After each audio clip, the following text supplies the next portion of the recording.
Hello everyone, कैसे हैं आप सब। उम्मीद करते हैं आप सब बहुत अच्छे होंगे। जैसा कि आप लोगों ने देखा कि मेरी सुबह होती है 6:30 बजे। हाँ, मैं थोड़ा सा जल्दी उठी क्योंकि बहुत सारा काम था, इसीलिए सबसे पहले उठ के थोड़ा सा एक्सरसाइज करती हूँ। लेकिन मेरे बाल खुले होते हैं, मैं सोचती हूँ अगर ऐसे एक्सरसाइज करूँगी तो मैं दोनों भाई डर जाएंगे, तो उनको बांध के सबसे पहले एक्सरसाइज करके फ्रेश होती हूँ।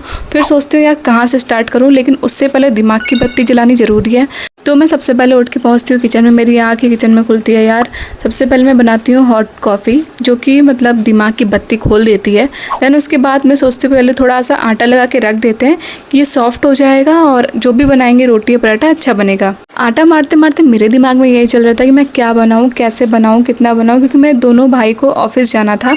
तो सबसे पहले इसको गूँथने के बाद मैं खोलती हूँ अपना पिटारा फ्रिज और उसमें से निकालती हूँ कुछ सामान, जो कि मुझे नाश्ता भी थोड़ा सा देना था क्योंकि वो लोग भूखे जाएंगे इतनी दूर तक, तो इसलिए थोड़ा सा नाश्ता और साथ में कुछ इनको टिफ़िन भी देना था। ये पीछे छिपी हुई मुझे मलाई मिली और उसके साथ मैंने निकाला कुछ आलू और ये सब चीज़ें। आलू का मैं पराठा बनाने वाली हूँ और ये धनिया वगैरह डाल के बहुत अच्छा पराठा बनेगा। और ये टमाटर और ये सारी चीज़ें निकाल करके मैं बनाने वाली हूँ मलाई सैंडविच, जो कि बहुत अच्छी लगती है। आपका 1-2 में पेट भी भर जाता है और जल्दी बन जाता है। तो मुझे जैसे 4 हाथ चलते हैं ना मशीन वाले, वैसे चलाने पड़ रहे थे जल्दी जल्दी कर करके। इसको फिट के मैंने सबसे पहले बनाया पराठा ताकि उनका टिफ़िन पैक हो जाए, उसके बाद आराम से नाश्ता किया जाए। फिर बनाते हैं सैंडविच। सैंडविच के साथ ही चाय बनती है और चाय और सैंडविच दोनों अपने भाई को जा कर के देते हैं ताकि वो जल्दी से नाश्ता करके अपना टाइम से निकले और टाइम से ऑफिस पहुंचे। उसको 8 बजे ही निकलना था, वो 8 बजे खा पी के आराम से निकलता है। आपको भी अगर कम भूख हो और मलाई वलाई रखी हो तो ऐसे बना लिया करो, तो बहुत मतलब ज़्यादा भूख भी नहीं लगेगी। ये सब खा करके बहुत हल्का रहता है और अच्छा लगता है। सबसे पहले मैंने ये बनाया अपना नाश्ता और मैंने अपने भाई को दिया और ये यहाँ पे जा रहा था ऑफिस तैयार होकर। मैंने इसका टिफ़िन और बोतल वोतल रख दी, अपना आराम से जाए। इसको भेजने के बाद मैं लगती हूँ फिर दोबारा एक भाई को रोटी देती हूँ, रोटी सब्ज़ी, और क्योंकि वो छोटा वाला भाई पराठे नहीं खाता है तो इसके लिए रोटी सब्ज़ी बनानी पड़ी, वो बनाती हूँ जल्दी जल्दी। फिर इसके लिए भी मैं टिफ़िन तैयार करके इसको पैक करके दे देती हूँ और इनके लिए भैया जी के लिए नाश्ता बनाना पड़ता है, उसमें मैं भी ऐड होती हूँ। पहले वाले में मैंने सिर्फ चाय पी थी, उसमें मैंने नाश्ता भी किया। इसको नाश्ता कराने के बाद और ख़ुद भी नाश्ता करने के बाद मेरा सारा काम स्टार्ट होता है। और काम यार बहुत टाइम लग जाता है, बर्तन धुलने में, झाड़ू पोछा करने में। यार छोटी सी जगह है लेकिन तब भी बहुत टाइम लग जाता है। कितने भी कोशिश कर लूँ यार कि काम थोड़ा सा जल्दी हो जाए, लेकिन वो काम होता ही नहीं है। देन ये तैयार होकर निकल जाता है और ये है मेरे रूम की हालत, जो कि बहुत ख़राब है। चाय पीने के बाद मैं सोचती हूँ चलो अब स्टार्ट करते हैं काम, ये जल्दी ख़त्म होने वाला नहीं है। मैं टाइम देखती हूँ, अपना किचन विचन की हालत देखती हूँ जो कि बहुत ख़राब होती है, और लग जाती हूँ अपने काम वाली भाई की तरह काम में, जो कि जल्दी जल्दी मुझे हाथ चलाना पड़ता है और अपनी पढ़ाई के लिए भी टाइम निकालना है। इसी में ही सारा काम होने के बाद, खुद को फिट करने के बाद, मैं दिखाती हूँ आपको अपना रूम और किचन कि कितना साफ़ हो गया है। लेकिन इसमें टाइम भी बहुत लगा है, मतलब यार थोड़े। और एक तो यार धूल बहुत जल्दी आती है, जो कि सारा चीज़ें बार बार बहुत ज़्यादा गंदी कर देती है। जब गंदी रहती है तो काम नहीं होता। और ये है मेरा रूम और किचन जो कि साफ़ हो चुका है। और ये सब काम करते करते मुझे 11:08 हो चुका है। टाइम देख रहे मतलब 6:30 बजे से और 11 बज रहा है।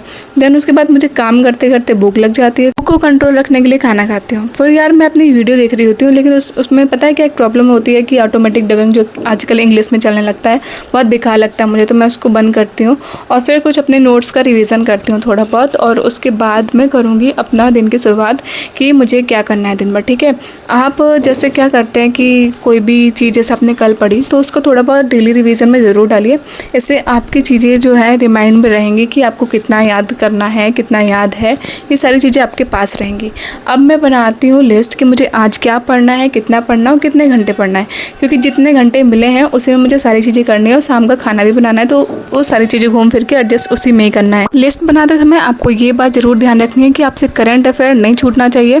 और जो लोग आरओ की तैयारी कर रहे हैं उनको भी हिंदी डेली शामिल करनी है, मतलब हिंदी और करंट अफेयर तो नहीं छोड़ना है। बाकी आपका अपना सब्जेक्ट जो भी आप टॉपिक वाइज या सब्जेक्ट वाइज जैसे भी लेना चाहें आप करें, वो आपका शेड्यूल होगा। मेरा है कि हिस्ट्री, और इस समय चल रही है हिस्ट्री और बायो का रिवीजन। ठीक है, वो मेरे लिए ज़्यादा ज़रूरी है अभी, क्योंकि बायो मेरी अच्छे से पढ़ी हुई है और उसमें बहुत कम समय लगता है और बहुत अच्छे से, मतलब ज़्यादा टॉपिक नहीं है उसमें, बहुत अच्छे से हो जाता है, इसलिए मैंने बायो उठाई है।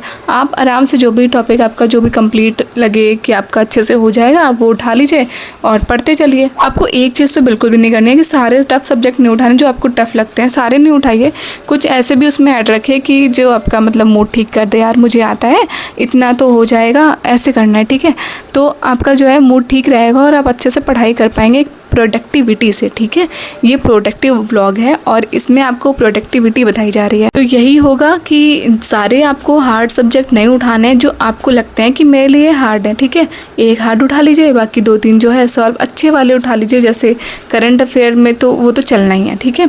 जैसे मेरे लिए तो बायो हो गया, मेरे लिए बायो बहुत आसान है, बहुत अच्छे से आती है। और इन्वायरमेंट हो गया, ये सारी चीज़ें हैं जो किसी को बहुत इजी लगती हैं और किसी को बहुत टफ लगती हैं। तो आप ऐसे करके अपना टॉपिक वाइज शेड्यूल बना सकते हैं।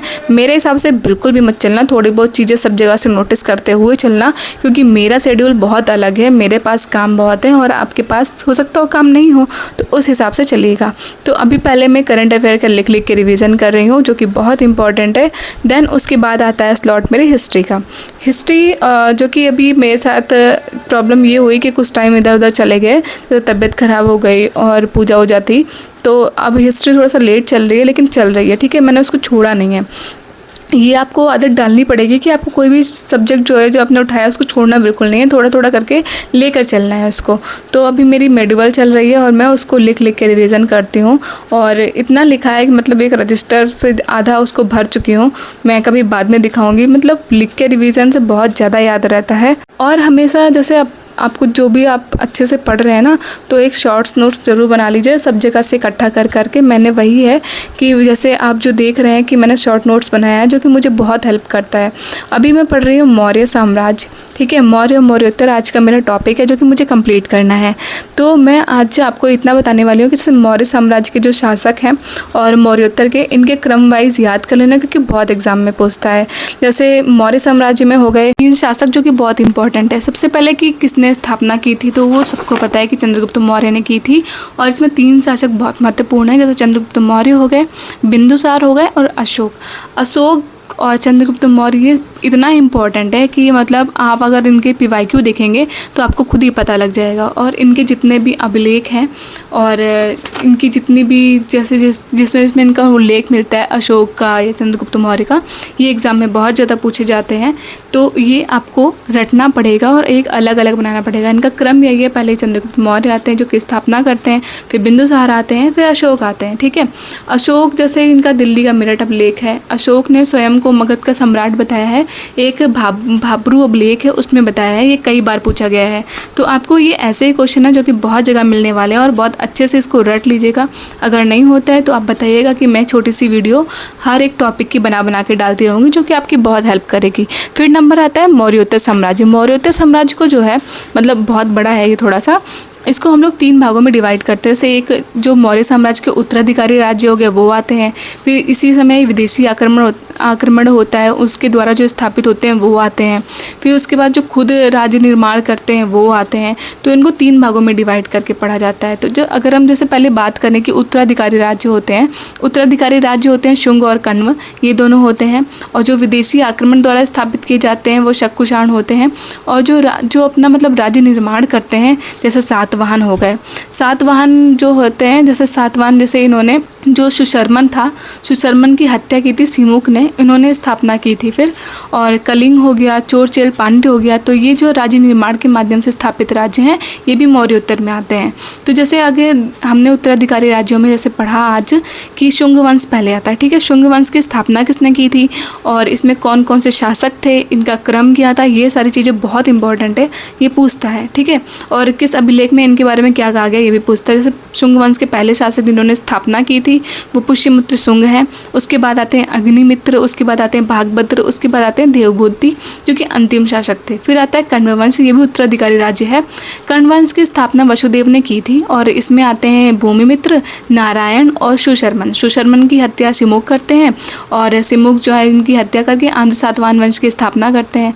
फिर सातवाहन वंश आता है, तो सातवाहन वंश का जो संस्थापक तो आपको पता है सिमुक था और उसके बाद जो शासक आता है शातकर्णी प्रथम, फिर हाल आता है दूसरे नंबर पे, तीसरा होता है गौतमीपुत्र शातकर्णी, वशिष्ठपुत्र पुलवामी। ये सारे संस्थापक हैं और इनको क्रम से पूछा जाता है जितने भी शासक हैं, और इनको अच्छे से रट लेना, ठीक है। मैं आपको प्लीज़ आप कमेंट में बता देना कमेंट में कि मैं आपको कैसे हेल्प कर सकती हूँ, ठीक है। कोई भी हेल्प हो मैं आपको ज़रूर करूँगी, और आप प्लीज़ कमेंट में इसको मतलब अच्छे से बता देना कि मैं कैसे आपको बता सकती हूँ, वीडियो बनाऊँ या टेलीग्राम ग्रुप में डाल दूँ और कैसे कर सकती हूँ, ठीक है।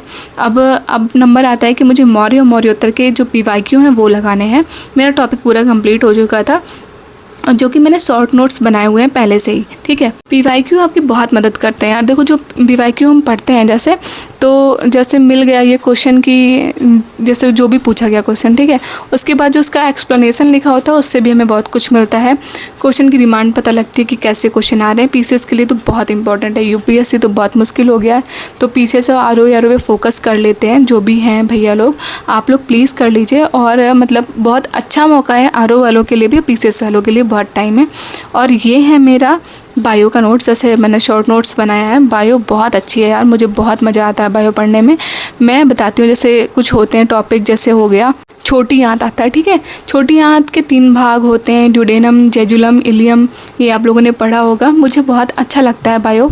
और एक स्वतंत्र तंत्र टॉपिक है, उसमें जैसे जो श्वसन की क्रिया होती है वो कौन सी क्रिया होती है, तो वो कैटाबोलिक होती है। तो ये सारी चीज़ें हैं जो मतलब मुझे तो अच्छी लगती हैं, और रिवीजन में डाल लेंगे तो आपका बहुत मज़ा आने वाला है। और इसका भी मेरा शॉर्ट नोट्स बना है, तो आप बताइएगा तो मैं आपकी हेल्प कर सकती हूँ। और जैसे आपको अगर वीडियो अच्छी लगती है तो प्लीज़ शेयर सबसे पहले कर देना, शेयर एंड सब्सक्राइब करना मत भूलना। मैंने 1 घंटे का अपना बायो का रिवीजन डाला है, ज़्यादा नहीं है, पेजेस बहुत कम है और बहुत आराम से हो जाएगा। आप भी कोशिश करिए, आपका भी हो जाएगा। तो फाइनली अब मेरे जो 2-3 सब्जेक्ट मैंने लिए थे वो हो चुके हैं। अब चाय का टाइम है, उसके बाद की तो वीडियो मैं अब नहीं बनाऊँगी, क्योंकि आगे का मुझे थोड़ा 2-3 घंटे अच्छे से पढ़ना है, क्योंकि उसके बाद रात में भाई लोग आ जाएंगे और मुझे खाना पीना बनाना है, तो समय नहीं मिल पाएगा। तो यार पूरा दिन मैं वीडियो बहुत मुश्किल से रिकॉर्ड कर पाती हूँ, बहुत छोटी छोटी कर करके। आप लोग भी थोड़ा सा सपोर्ट करना। और आज के लिए इतना ही। और मतलब अब मूड थोड़ा सा वैसा हो चुका है कि अब चाय मिलनी चाहिए, एडिक्शन हो गया थोड़ा चाय का, आदत लग गई है तो वो ज़रूरी है। तो आपको कैसे लगी कमेंट में जो बताना। मिलते हैं नेक्स्ट व्लॉग में। बाय बाय, और पढ़ाई ज़रूर करते रहना।